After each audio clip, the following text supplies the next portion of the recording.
Hi, good morning everyone. So, my topic is all about design process.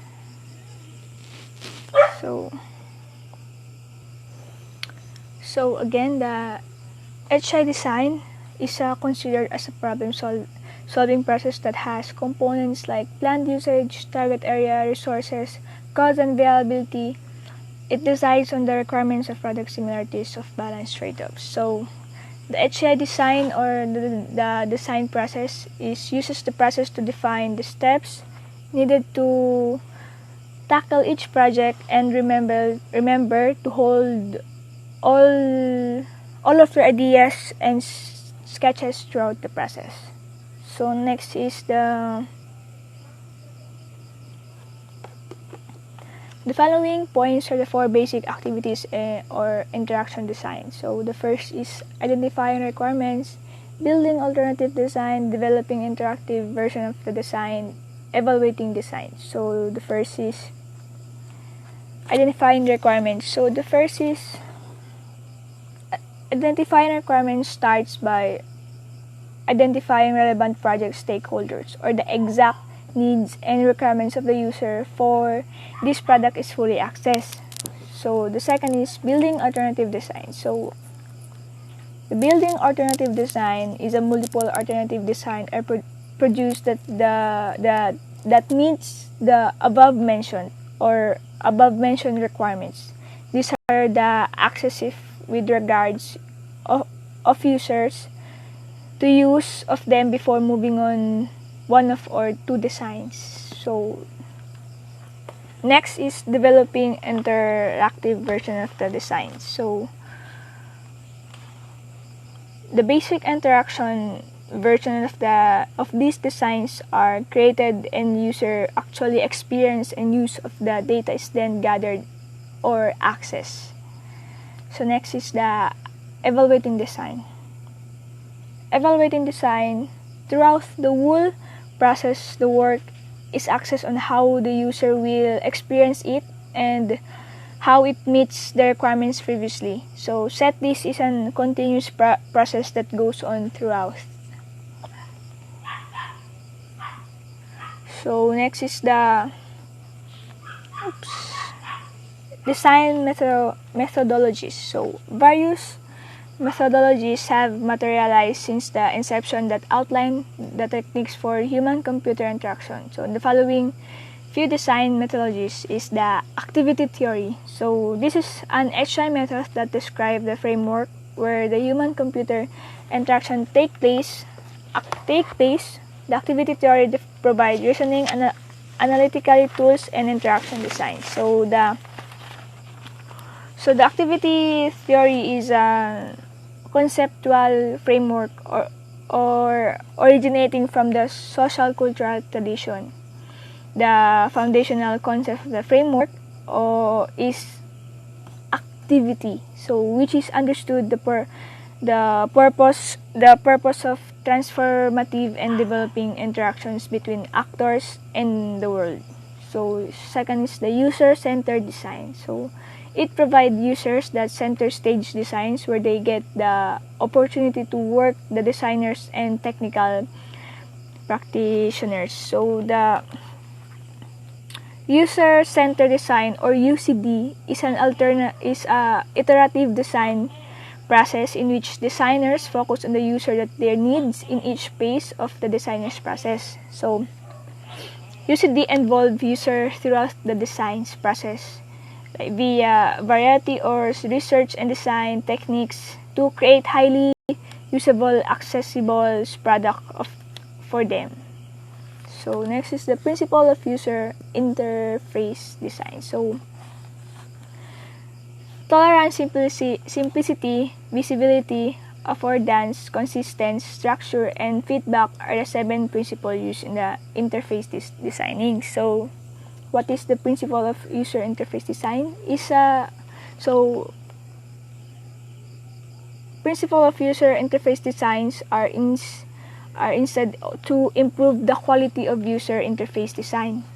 Like the designs should make simple, common, task easy, and communicating clearly and simply in the users. So Next is the values-sensitive design. So, this method is used for developing technologies and includes 3 types of studies: conceptual, empirical, and technical. So, dyan sa values-sensitive design is same lang sa activity theory, like the foundational concept of the framework is the activity which understood and purpose transformative and developing interactions. So, next is the participatory design. So, participatory design process involves all stakeholders in a design process so that the end result meets the needs they are desiring. The design is used in various areas such as software design, architecture, landscape architecture, product design, sustainability, graphic design, planning, urban design, and even medicine. So, participatory design is not a style but focus on process and procedure by designing. It is seen as a way of removing designing accountability or origination by designers. So, what is participatory design? So,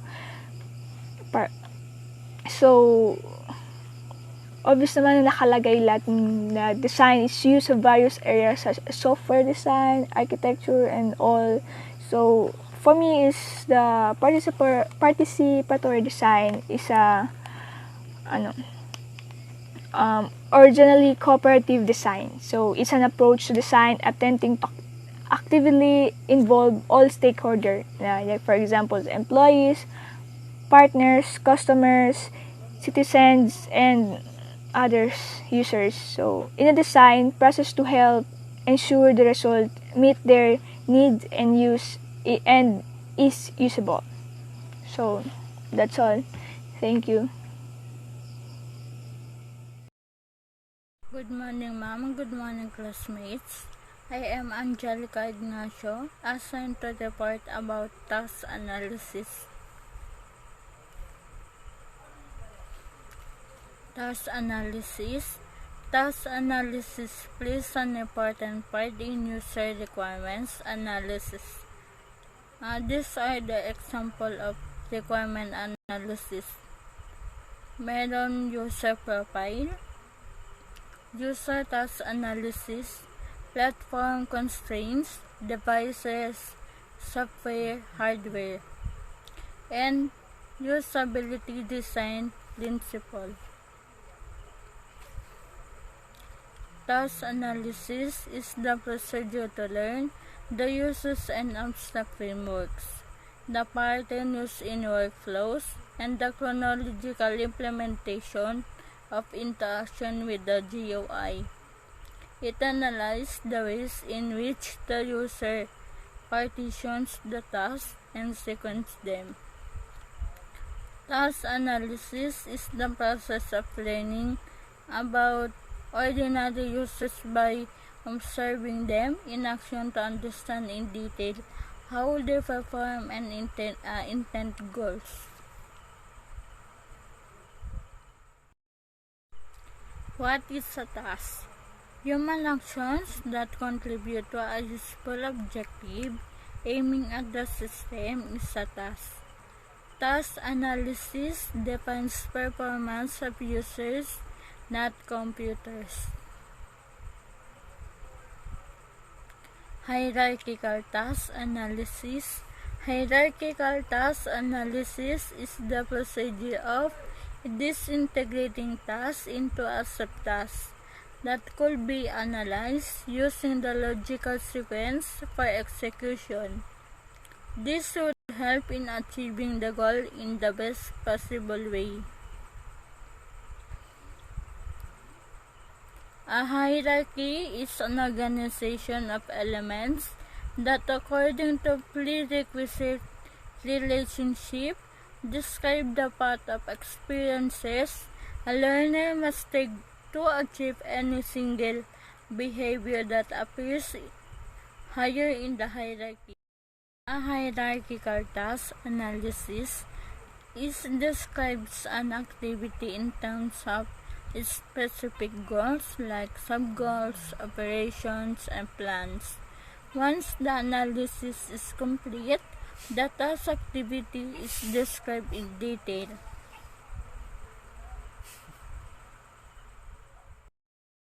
Techniques for analysis.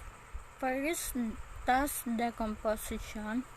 Task decomposition is the division of a larger route into smaller and more manageable elements or subtasks at the lowest possible level, and therefore with a higher simplicity. It creates the root task, a hierarchical model or breakdown that includes a series of subtasks.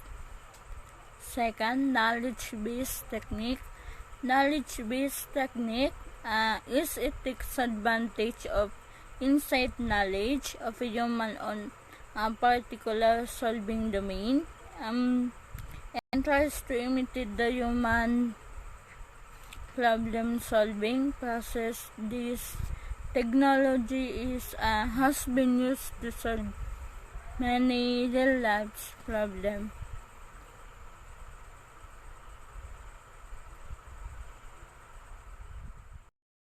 User is always the beginning point for a task. First, ethnography. Ethnography is a branch of anthropology and the systematic study of individual cultures. Ethnography explores cultural phenomena from the point of view of the subject of the study. Second, protocol analysis. The protocol analysis is a psychological research method that elicits verbal reports from research participants, and protocol analysis is used to study thinking in cognitive psychology, cognitive science, and behavior analysis.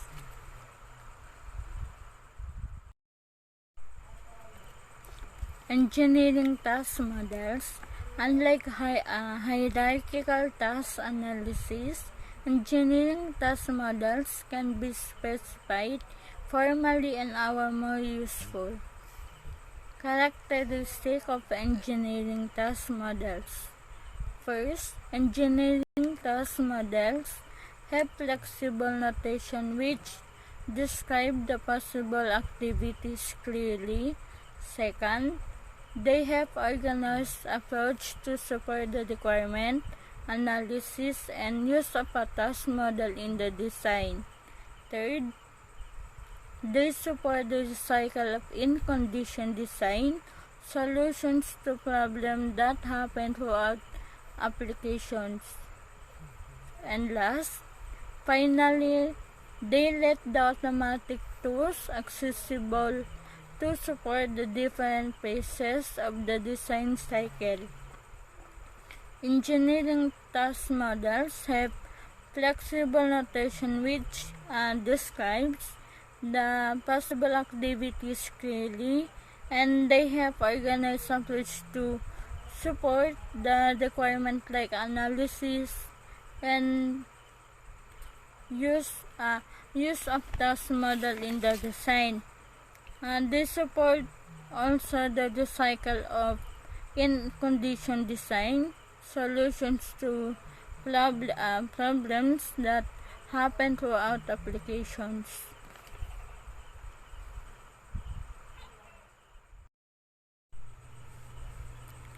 Concord Task Tree, CTT. CTT is an engineering methodology used for modeling a task and consists of tasks and operators. Operators in CTT are used to portray chronological association between tasks. Concord Task Tree is a notation for task model specification which has been developed to overcome limitation of notation previously used design interactive applications.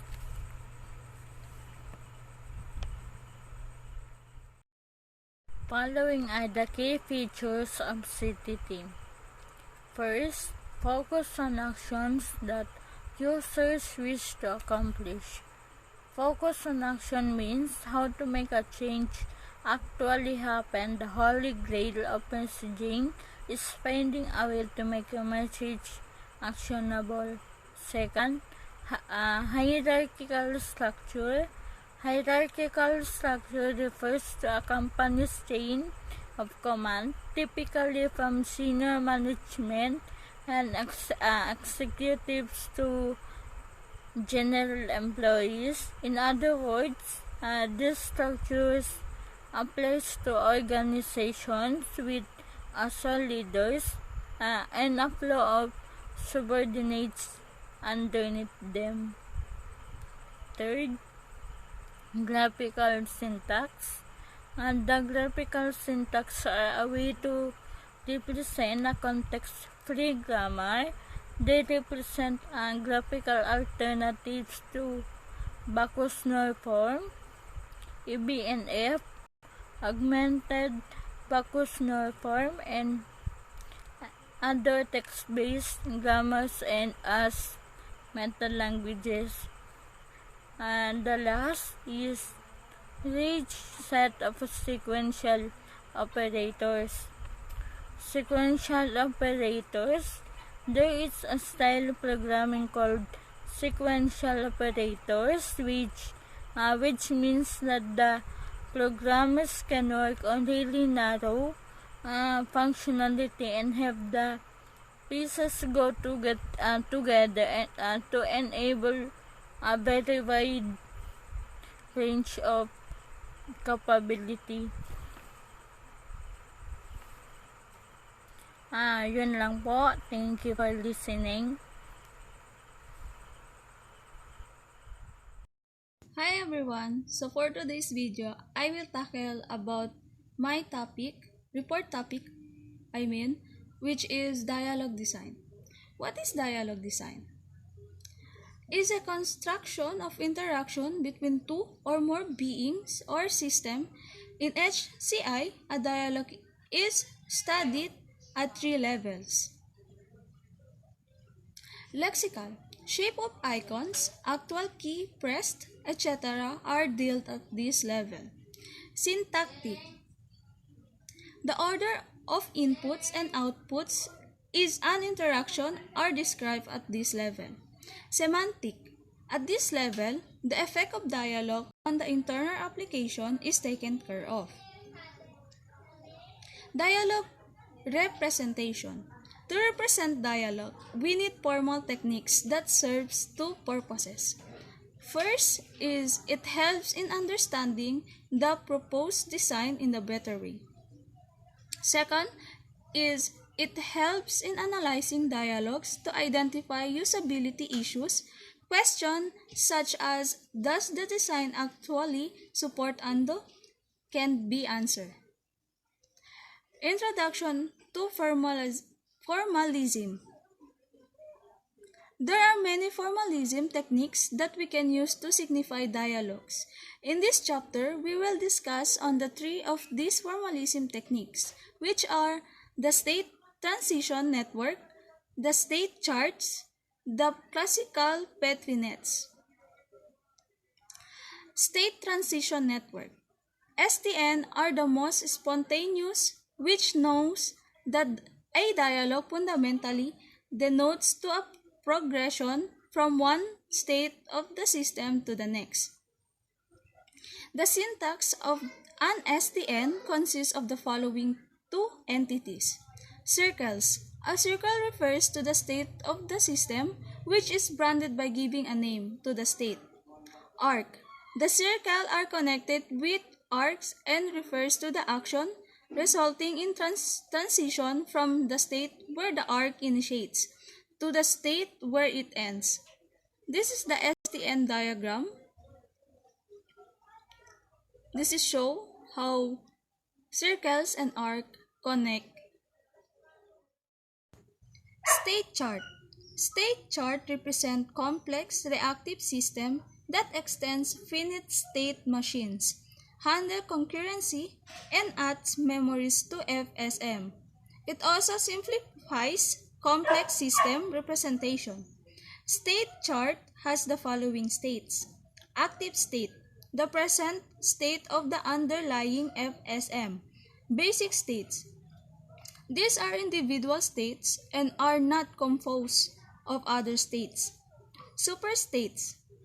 These states are composed of other states. Illustration. For each basic state B, the superstate containing B is called the ancestor state.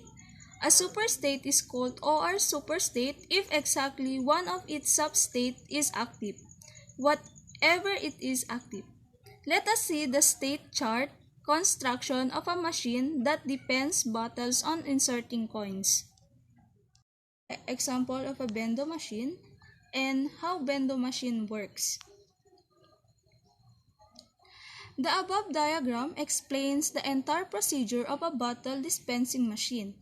On pressing the button after inserting coin, the machine will toggle between bottle filling and dispensing modes.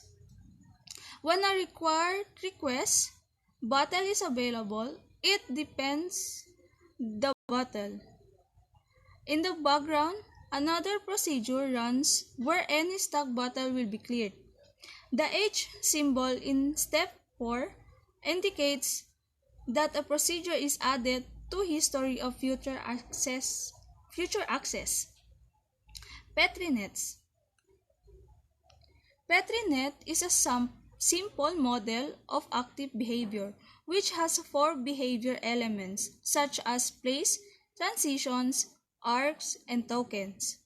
Petri nets provides a graphical explanation for easy understanding. Place.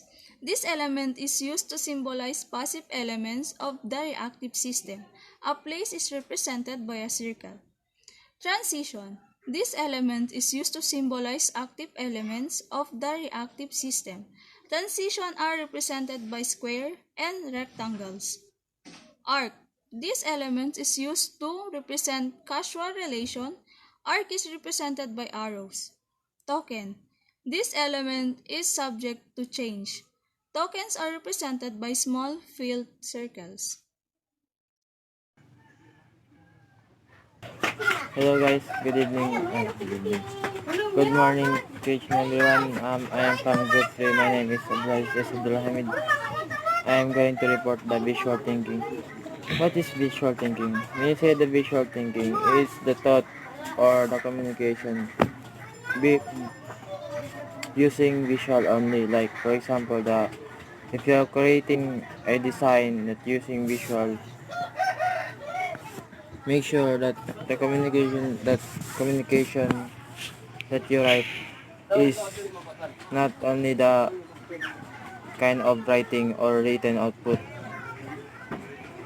It must be a sketches, maps, or example the photographs or any kind of visual thing that you can see, not in a written form. That what is we call the visual thinking. When you said visual thinking, this is the output or the design using visual only. Okay, the next is visual immediacy. The visual immediacy, this is how the audience or ito yung kung paano na maintindihan masyado or kung ano yung nagbibigay ng kaalaman sa kanila or paano nila ma-increase kung ano yung pinapakita ng isang visual or paano nila ma-enlighten yung pag-isip na kung anong meron sa loob ng visual. That what we call the visual immediacy. Kumbaga, immediacy ay immediate kumbaga kung ano yung napupursigido sa kung ano yung alas ng visual design nyo. Then the next is visual impetus. Visual impetus, dito na yan kung ano yung nagbibigay nagbibigay ng advantage yung ano, kung anong advantage ang visual design nyo. Kumbaga kung ano yung nagbibigay lakas o alas ng visual design nyo, which is kung ano yung nakakahanga-hanga sa design na ginawa nyo. Then the next is the visual impedance. Visual impedance is opposite of the visual immediacy. Visual immediacy, kung si visual immediacy ay mga positive na meron kung ano yung nilalaman ng output nyo or design nyo, kung ano yung positive. Dito naman sa sa visual impedance, kung ano yung kahirapan or kaya mahina na dalaw or ginagalaw ng visual design nyo. Kumbaga dito sa visual impedance, ito yung nagpapakita kung ano yung kahinaan or kaya ano ang kulang sa visual design nyo. Kumbaga opposite lang to sa visual immediacy. Sa visual immediacy ay nagpapakita ng mga high accuracy or kaya kung ano yung enlightenment na ginawa niya sa design. Then the next is sa visual metaphors, association, analogy, adduction, and building. Bakit niya pinagkaisa-isa? Because sa visual na to, kumbaga sa visual metaphors, kung may nakita kang isang bagay, meron kang na-reflect na isang bagay na na-learn mo na dati or kaya you have been learned. And minsan, kino-connect mo yung anong nabasa mo ngayon, pati yung anong naranasan mo na or kaya may kung anong nakuha mong idea noon sa'yo. Yun ang visual metaphors. Kumbaga, you're comparing between what you have learned and what you have seen right now. And the next is the association. Association, same lang yan pati sa visual metaphors. Kasi, relating din sa visual past learning mo. Sa analogy naman, kung paano mo tignan yung isang bagay or how will you describe it in your own words. Kumbaga, paano mo siya maintindihan, what kind of proper that you use to understand the visual design.